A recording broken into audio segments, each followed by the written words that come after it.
যোদ্ধাদের অনেকে আজকে সকালেও একজনের সঙ্গে কথা হচ্ছিল যিনি মীর কাসিম আলীর সাক্ষী দিয়েছেন।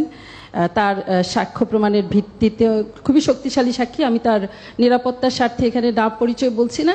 তার স্ত্রী ক্যান্সার আক্রান্ত, তার নিজের শরীরের অবস্থা খুব খারাপ, কিন্তু চিকিৎসার টাকা নেই। এই আমাদের মুক্তিযোদ্ধাদের অবস্থা এখন পর্যন্ত, এবং তাদেরকে উদ্দেশ্য করে প্রতিনিয়ত অবমাননাকর বক্তব্য রাখা হচ্ছে।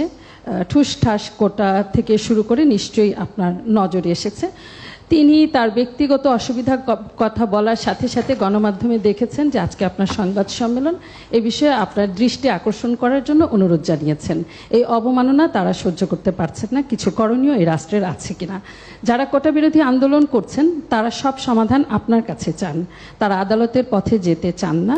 মনে হতে পারে যে যারা কোটায় চাকরি করে তাদের কোনো মেধা নেই, কিন্তু আবেদন করার ক্ষেত্রে কোটা লাগে না, প্রিলিমিনারিতে কোটা লাগে না, লিখিততে কোটা লাগে না, একদম শেষ মুহূর্তে গিয়ে কোটা অ্যাপ্লাই হয়।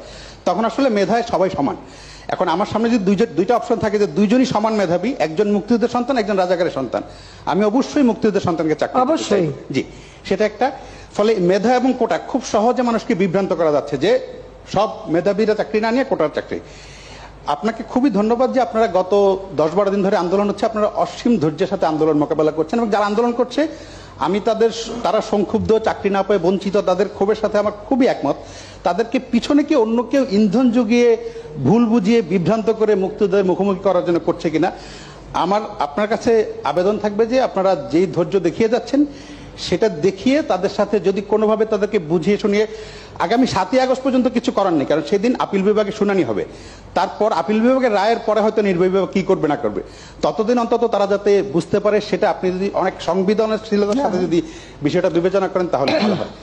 অনেক ধন্যবাদ। জি।